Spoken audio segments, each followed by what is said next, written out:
Before we dive into today's remarks, it's important to understand the broader political backdrop. Congressional leaders often use press briefings like this one to frame their party's priorities, especially during moments of national debate over spending, immigration enforcement, and foreign policy. In this case, the discussion touches on several flashpoints in American politics, including government spending, immigration enforcement through ICE, and the possibility of expanding military conflict in the Middle East. The statements you're about to hear reflect one side of that debate, highlighting concerns about how taxpayer money is being used and what lawmakers believe the government's priorities should be. In an environment where the cost of living is way too high, which is why Democrats are going to continue to focus on driving down the high cost of living, fixing our broken healthcare system, and making sure that people in this country who work hard and play by the rules aren't simply surviving, but they can thrive. Because far too many people in this country are struggling to live paycheck to paycheck. One of the challenges that we have in this country is that Republicans have decided to manage the public's money recklessly. Taxpayer dollars should be used to make your life more affordable. Instead, Republicans have decided to actually use it to enact massive tax breaks for their billionaire donors. That's what the one big ugly bill was all about. Republicans have decided to use taxpayer dollars to create a $75 billion slush fund to unleash mass and poorly trained, out-of-control ICE agents on American communities, brutalizing and in some cases killing American citizens and violently targeting law-abiding immigrant families. That's how Republicans have chosen to use the taxpayer dollars of the American people to manage public money. And now, of course, we've seen Republicans, led by Donald Trump, plunging America into another endless conflict in the Middle East, spending billions of dollars to bomb Iran. At this point in the briefing, the argument shifts from domestic spending to national security and immigration policy, two of the most polarizing issues in American politics. Critics of the administration often argue that federal funds are being directed toward military operations and aggressive immigration enforcement instead of social programs like healthcare or housing. Supporters of those policies, however, say strong national defense and border enforcement are essential government responsibilities. This contrast highlights a classic political divide. Should government prioritize economic relief and social programs or focus first on security and enforcement?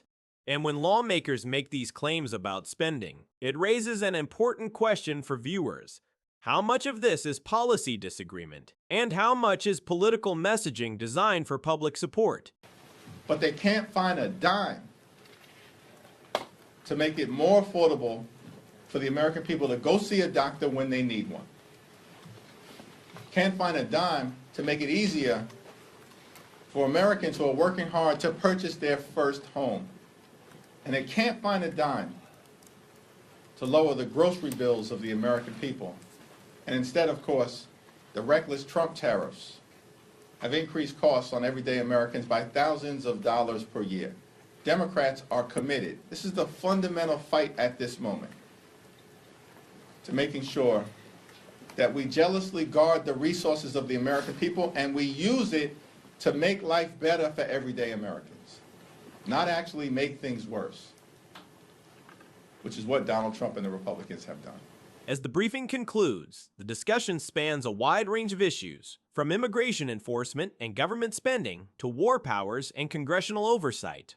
What stands out here is how political leaders frame these debates not only as policy disagreements, but also as questions of accountability.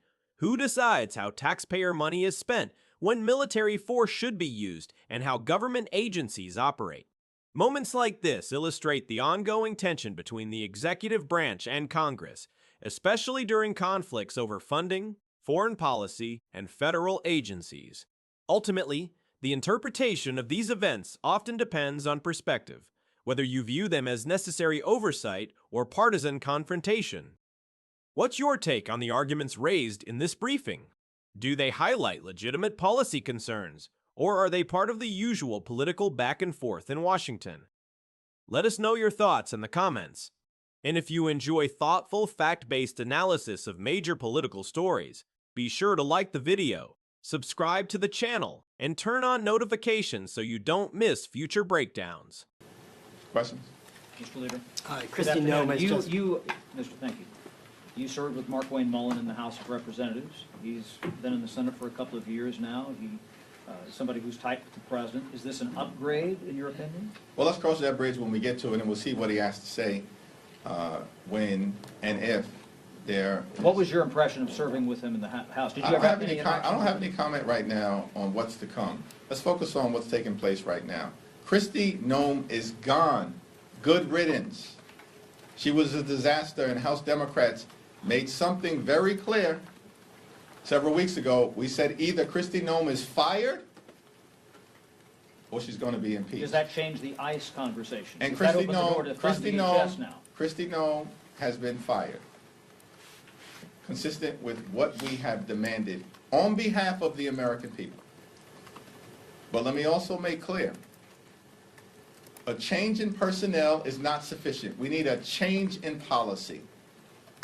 And that has to be bold, dramatic, transformational, and meaningful. And we've laid out 10 different demands standing on the side of the American people, including but not limited to judicial warrants, a ban on racial profiling, a prohibition on ICE targeting sensitive locations like schools, hospitals, polling sites, and houses of worship, a requirement that ICE agents are actually vetted through criminal background checks and actually trained, the implementation of a prohibition on the excessive use of force, which we've seen horrifically been unleashed on the American people, and of course, a requirement that ICE agents who break the law can be criminally investigated by state and local authorities. These are the type of policy changes that are going to be necessary to move us forward to ensure that ICE actually conducts itself like every other law enforcement agency in the country. That's our fundamental demand. Every other law enforcement agency in the country. So, of course, this change in personnel is welcome. Kristi Noem was a disgrace, and we made clear what was going to happen. One way or the other. Could happen the easy way or the hard way. He's chosen the easy way. But now we still have work that needs to be done in terms of the policy changes.